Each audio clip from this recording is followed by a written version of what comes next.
Hey y'all, I'm Kimberly Warner, mama of two, lover of shoes, and serial entrepreneur. I've dedicated my life to helping women succeed in business by just being themselves. But the path isn't always easy. We have all gone through challenges and fear, but it is through those times when we learn who we really are, authentically. This podcast is for anyone who's experienced fear or is looking for the inspiration to do more, be more, or like me, rise from the ashes and be better than before. Here we go. Hey y'all, it's Kimberly. We're back for another episode of Fearlessly Authentique. I'm so excited about all the guests that we have this month, and today's guest will not fail you. Super compelling and lots of stories to tell, I think, is Jessie Opoien, opinion editor for the Capital Times in Madison, Wisconsin, and a fellow lover of music, cheese, and bacon. Is that correct? Oh, that is definitely correct. I love you. All of us Wisconsinites love you. And I know you're part Wisconsinite and part Iowan. Yeah, that's right. I was born in Iowa, but I grew up in Wisconsin, and then I went back to Iowa for college. So I think I'm just like a good hybrid of the two. You are a good hybrid. I love that. Well, welcome to the program. Thank you for being with us. Thank you so much for having me. So, all right, let's talk about this because just looking at you, I just met you for the first time. You look extremely young. And so and you're going to go, yes, I'm 29. I don't know how old you are, but you're 29. But you look so young and you hold such a really interesting and compelling position, your career. And so tell us about yourself and your background and how you got to be the opinion editor at the Cap Times. Sure. Well, and you're actually pretty close. I'm 30. So I don't know that this year counts because of the pandemic. So I'm going to go with 29. I think that works. Same. I'm also 29. It's a great age to say. Yes, I love it. Yeah. So like I said before, I was born in Iowa, but we moved to northeastern Wisconsin when I was a little kid. So I grew up in Marinette, which is on the border of Wisconsin and Upper Michigan, like an hour north of Green Bay. And was always pretty interested in writing and always pretty interested in politics. So I kind of thought I would probably end up doing something that involved one or both of those. I went to college at Iowa State, which brought me back to the Iowa connection, and I studied journalism there. And when I say I studied journalism, I basically studied the college newspaper. I was like all about the good grades in school when I was in high school, and then I got to college, and I was just like all my time was in the newsroom, working on the newspaper, like not going to class. I love that. You know where I spent most of my time? In the TV studio, the college TV studio. But I didn't research as well as you did. I mean, I wasn't like learning anything fascinating like you. I was just talking about soap operas. But I know what you mean about not wanting to be in class. Yeah. You get your real world experience. Yeah. So you're in the newsroom. I love that. Yeah. So I was the editor of the newspaper there my junior year, which actually I think I was the first woman in like 10 years to be the editor of the paper there. So it had been a while. We would get emails that were like talking about like the chick editor at the Daily, and I was like, that's me. Okay, I love it. I had a couple internships. I interned at CNN in New York for a summer. I interned at the Des Moines Register in Iowa. And then I interned at Isthmus, which is an alt weekly in Madison, I think one of the last summers of college, which is kind of what made me think I actually might want to move back to Wisconsin because I totally fell in love with Madison. That was kind of a goal to maybe get back to Madison. My first job out of college was in Oshkosh at the Oshkosh Northwestern, and I covered K-12 education and county government and all kinds of local, weird, quirky stuff. I was kind of just like the catch-all, reporter for anything that came along. Yeah. It was a lot of fun. And then I came to Madison to work at the Cap Times, which is obviously where I am now. Right. And for the first few months there, I covered a lot of random stuff. Again, it was sort of just, whatever was around, I did it. And then about 6 months in, I got to actually do the job that I wanted to do, which was covering politics. And I did that for 6-ish years before I moved into the role that I'm in now. Okay, so back up for just a second, because I think it's so interesting. And I think guests probably wonder, and I know I wonder, how do you even go about getting an internship at CNN? Like, is that just part of, the school program and they help you find these? I mean, that seems like a really big deal for someone just coming out of college.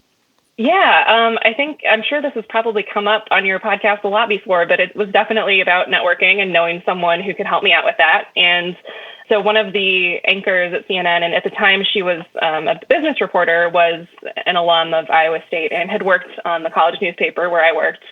And my mentor at Iowa State had been her mentor, a decade or so before. So when she came to visit for some sort of campus event, she said, "You two need to meet.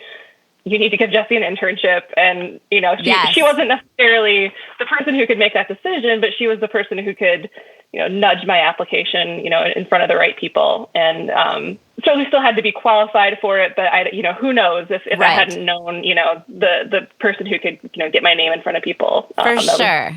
Well, I say, us women, we got to stick together, girl. For sure. So that is part of the mantra of the podcast. So I love that, because that's a really big deal. And New York must have been eye-opening, and working at CNN must have been amazing. You learned so much. So great. Yeah, wouldn't trade it for anything. It was a lot of fun. Well, along the line of women, you had a tweet not too long ago, which I loved, and you said, "Even at 30, after years of men doing weird things in professional environments, I still struggle with speaking up and confronting the situation. But every time I do, I feel immediate relief." Just putting that out there in case anyone else needs that reminder. I think that is such a cool thing for you to tweet, and I think that I forget that women still have that angst, because I do not. I am a big mouth, right? I just say what I want and do what I want, and if people hate me, then too bad. Sorry about it. I wear pink lipstick. Sorry about it. But you were reminding people just early February about that. Was something going on like at work, or were you just remembering a time when it felt like that inequality is still existing? Yeah, it was something pretty mild, I would say, as these things go. It was a work situation where I either needed to say something or keep putting up with this for, I don't know, the rest of my life, or as long as this professional relationship continued. So I had kind of just been putting it off and grumbling about it. And then I started to realize, this is taking up a lot of my energy, just being frustrated by this and, joking about it or complaining about it with my friends. I should just say something. And I did. And it, obviously remedied the situation right away. And I just thought back to all the times where I would spend weeks or months just sort of either internally worried about something or, just complaining about it or talking about it to friends before, just doing something about it. And, you're not always in a position necessarily where you can do that, but it definitely is easier over time. And as you do learn to assert yourself, you get to a place where it maybe comes a little more naturally. Yeah. And it's just that weird feeling of inequality. Why do you get to, be a jerk and I don't get to say anything about it, kind of thing. Yeah. And I think that happens everywhere. I think that happens in, every space, everywhere, probably everywhere in the world. But I just thought that was a really cool treat. This is how much I know about Twitter. I used to call it Tweeter.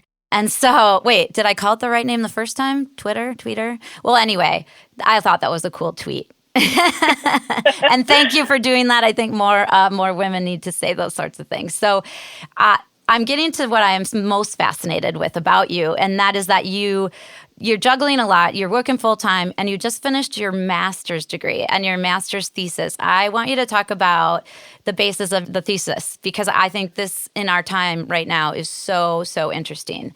So tell us, and congratulations, by the way. You got that out of the way, because that is hard. Yeah. I did my thesis on shame and guilt. So wow. I think yours is going to be a lot more interesting to everyone. Mine was really depressing. Mine is a little bit depressing too, but maybe not as heavy as shame and guilt, although that actually sounds fascinating. So I got my master's degree in government at Johns Hopkins, and I took a course of programming that focused on political communication, since that's sort of where my interest lies. And I ended up writing my thesis essentially looking at the relationship between political coverage, journalism, and polarization and sort of voter engagement, democratic engagement. And so I looked at, it's kind of in three parts. The first chapter, I looked at a few states, and since the 1980s, traditional state government coverage has been declining, and sort of in its place, we see more partisan news outlets coming in, which is not necessarily new to journalism. Partisan news has been around since the dawn of journalism, but sure. It's kind of coming through in a new form now. So looking at that, I wanted to see a few things. One of them was whether that had any influence on voter turnout, which it turns out not really, or at least not anything that I could find. But what I did find more interesting and probably more noteworthy was the relationship between those elements and polarization. And basically, as that coverage dwindles, as more partisan outlets come in their place, as people start to lose their trust in the news and consume it frequently, that changes their attitudes about their politicians, their elected officials. It makes compromise less attractive to people, both voters and to those in office. And it affects the way that people see their, the other side, their perceived opponent. And they do start to see people they disagree with more as opponents and not, people they disagree with. So, yeah, I mean, basically, the news media isn't certainly the only thing that contributes to polarization, but it has a role to play, and it fits into that ecosystem with, everything else that you might think contributes to it.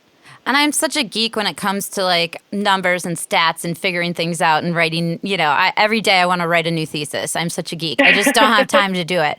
So basically, if we want to just make it a little bit more layman's terms, you're kind of speaking of like local news outlets, right? That are kind of going away nowadays. Yeah. It used to be that people, when they thought about, the media or journalism, they thought about, the job that I mentioned earlier, the person who's covering the school board or, the city council, the person they see on the TV news or the, newspaper reporter that they run into in the grocery store, and they know you and they know that you're part of the community and that, you're a person, and your kids maybe go to the same school or you go to the same concerts or whatever.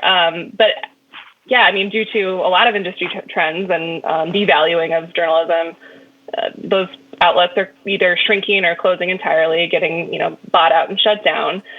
And as that happens, you as a news consumer don't have a person to relate to. You start to think of news as, if you're in Marinette, where I grew up, and the only people covering politics or the news are down in Milwaukee or Madison, you don't feel like they represent your interest as a voter or, just as a person, and you can't identify with them. You don't know them as people. And you take that to the national level and it just gets even worse.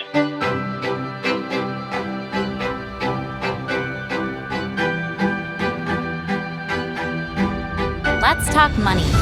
I know. Talking money is not my favorite topic either. But what I'm about to share with you could change your life for the better and for the long term. Profit Wealth Management of Kenosha, Wisconsin was founded in 1999 by owner Mark Hujic. With 37 years of experience in the financial world, Mark's main point of difference is how he treats his clients. And I would know because I am one of them. At Profit Wealth Management, you are not just a number. There are no rigid, prepackaged portfolios, and you will never be handed off to an inexperienced financial phone center when you call with a question. Profit Wealth Management takes pride in their superior service. Every single client is handled on an individual basis. Whether you are trying to save some money or you make $1 million and you want it to grow, they can help you. They are 100% fee-based with zero commission, and the best part is you have direct access to decision makers at all times. There is a good chance that many of y'all listening are thinking, I have no money.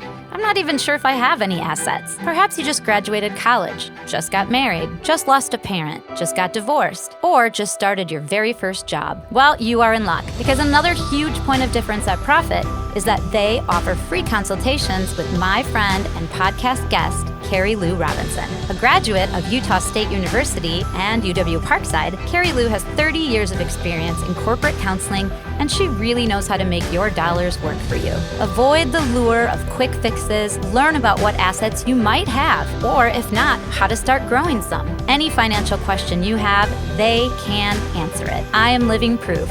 You will get first-class service and unparalleled solutions from honest and trustworthy individuals. Find them at 708 57th Street in Kenosha, Wisconsin, or call them to set up a free consultation with one of their advisors at 262-657-5555. They are open 5 days a week, 8 a.m. to 5 p.m., and they service clients from coast to coast. Learn more at ProfitWealthManagement.com. That's Profit, Prophet,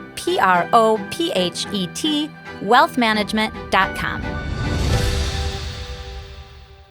I talk a lot about tribes and a lot about trust, and basically what you're saying in the news realm in the media is what I talk about a lot. And that is that when even if you see them in the grocery store, but you don't necessarily say hi to them, but you recognize their face, you have a level of connectivity with them. There's a level of trust that just exists sheerly because you know them and you see them in the grocery store or at the soccer game or what have you. And because of that, you trust what they're saying and you feel like they have a little bit more, I guess they're more invested in the community in which you live in. And so therefore, you want to hear and get your news from them. And as you said, when you're getting it from someone else that you don't know in a total different area, then there can be kind of a breakdown of that trust. And I think that's probably where it all started. And it's brilliant that that was a piece of what you put into your master's thesis. I love it.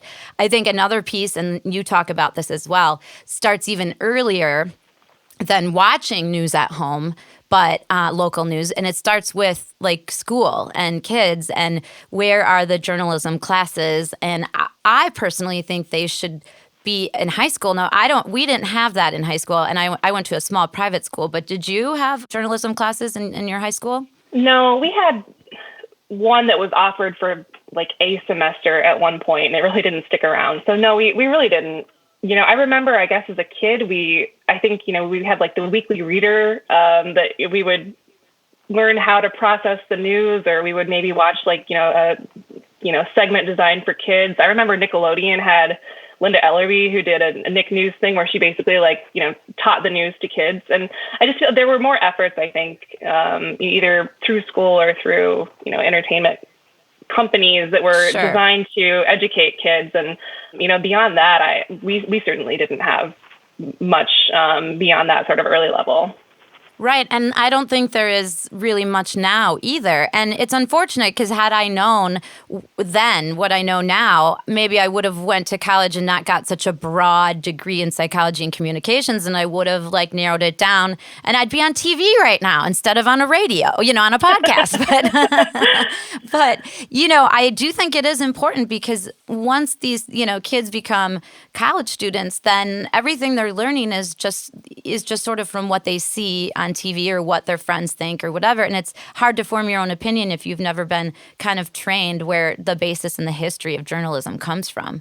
So I totally agree with you on that. But now, what is it like being a female working in journalism today? Are we seeing more females being given the opportunity to perform and important work of covering and reporting news? I know there's some stories out there where somebody was a sports reporter or whatever, and then all of a sudden she got fired like that day. And I don't know, other than the sports, the really pretty ones that are doing the sports news.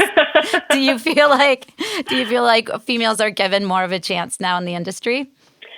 Yeah, I think there's definitely probably an easier entry point for women who are interested in journalism. It's been a while since I've looked at data, but for a while there was a trend coming through sort of after I graduated where there were just more women taking journalism classes than men. So that's a shift. I think if you look at newsrooms, it probably depends a lot on the community and a lot on sort of what their priorities are because, the longer anyone's been around, the more likely that newsroom is to be probably full of men and older men in particular and older white men. Sure. But as people retire and hiring processes change, I think there's a little bit more of an effort to, be a little bit more representative.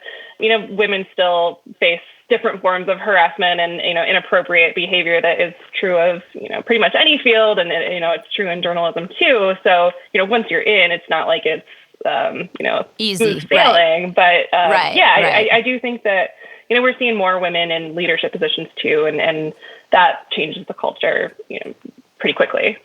I love that. So you mentioned a mentor that you had and a mentor that she had. So, what advice would you give to women or that you do give to women that you mentor currently? And how do you help kind of push them through to come out and be stronger and really stand up for their beliefs and get to where they want to go in this field? Yeah, I guess I try to communicate that, we're all going to have, as women, we're all going to have to go through things that men don't. And I think it gets, in many ways, easier with each generation. There are, women who were in journalism decades ago went through far more than I did. And I probably will go through, hopefully will, be going through more than, the ones who come down, in the next 10, 20 years. Also, things change, though. I mean, with technology, we're seeing sort of different forms of it. But, I guess I try to communicate that you're gonna have to deal with some of that stuff. But there's a difference between, letting a few small things roll off your back and knowing that this is, the way it is, and knowing that you don't have to put up with something that's making you uncomfortable, that's holding you back in your career, knowing that, if you don't feel like you have support in the place where you're working or, the place where you're in school, you can find that elsewhere. You can talk to your mentors, you can talk to other women who are your peers and find out what they've done to deal with it, or, find out a better way to approach it. Because ideally you've got a supportive boss that you can go to and say, hey, this has been happening to me. What do we do about it? But if you don't have that, I think that's where that network of women who have experienced something similar or are experiencing something similar comes into play and is really important. And so as I was thinking when you were talking about, you've gone through things differently than your mentor went through, something that's really huge right now is social media, right? So this is as a journalist, you're probably the era that has to deal with social media and how it affects news more than any other generation prior to you. How do you feel that impacts when you're trying to cover something or do a story? Do you think it's a hindrance, or do you think it helps, the social media aspect of things? It's both. I was a pretty early evangelist for using social media and incorporating it into reporting and journalism. I remember, so I was in college from 2008 to 2011. So I think Twitter started maybe in like 2007 or something like that. So I was on there pretty early. And I remember, one of my journalism professors, we would constantly debate about whether Twitter was going to be a thing, whether it was going to be useful in reporting. And I think he admitted a few years later that I finally changed his mind. But, I was around for the time when we weren't really sure, what this was going to look like. And I was still becoming a journalist at the time too. So it's always been a part of what I do as I've become a professional.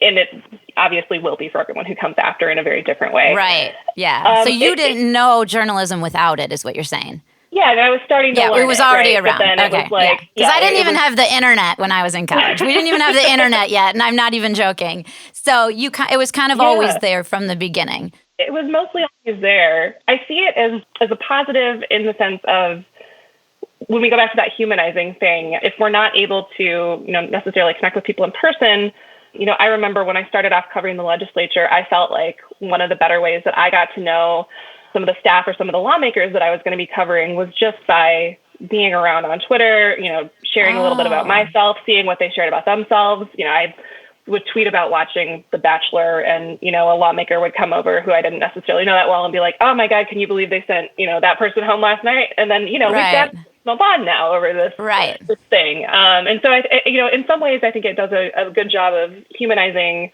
sources and reporters and, letting them see that, they are people and that they have maybe some things in common. It's also obviously a good way to share your work and promote your work, but also sometimes a good way to, get ideas, to have people approach you, if you're accessible and out there. Of course, on the flip side is, you are accessible and out there, and you are letting yourself be a person. So that makes you vulnerable, and it makes you open to people, attacking you in ways that, they might do over email, but it's that much easier, on social media, especially on Twitter, where you can be anonymous. Yeah. Yes, exactly. So I guess now we're kind of down to the fun questions. Well, I consider them the fun questions because I always like to get to know my guests, as you say, like on a more personal level. So I don't watch The Bachelor, at least not right now. But what I do love to know, is there like a favorite book that you always go back to, that you read more than once? And it can be a fun book or educational book, or like a podcast that you listen to all the time. Anything that kind of is on your number one radar right now that you're listening to or reading? Yeah, that's a great question. I haven't finished it yet, but I am reading right now. The book is called Daughters of Erietown, and it's the first novel from Connie Schultz, who is a columnist, a syndicated columnist. She wrote for the Cleveland Plain Dealer. Her husband is Senator Sherrod Brown. She's a fascinating woman. She's basically my hero. She's my journalism hero. She writes great columns, and she's written other books that are nonfiction, but this is her first novel. It's very good. I haven't finished it yet because I started it when I was finishing my master's degree, and I had to put it on hold. So that's what I'm looking forward to finishing. Yay! And my guilty pleasure / like the thing that I do to just zone out and calm down is I love watching any Guy Fieri show on the Food Network. Like, oh, really? I just love watching those weird food competitions or like. I do too. It's so fun. Yeah, where they're like, here's a pecan and a stick of butter. Make a truffle, you know? And it's like, I love those shows too, and the kid ones too. They have like the baskets of all this crazy stuff, and it's like, and they're so they'll have good. I know, every rainbow of candy, and then like a chicken, and it's like, bake a chicken and incorporate all of this candy into it and make it taste good. Oh my gosh, that's so funny. I know, those are good shows for sure. So, okay, last but not least, my final question for all my guests. So if you were Oprah and you could give anything to everyone out there, like your favorite thing, it can be $2 or $2,000 or $20,000, and you can give it to every single person that you want, something you use every day, something you love, what would your favorite thing be that you would give to everyone? Oh, man. Okay. I thought about this and I couldn't really narrow it down, but I have to start with a favorite thing for my dog because I think that's important for dogs to have favorite things too. Yes. And both of mine are sitting here. Here's one. Oh my God. I know, right?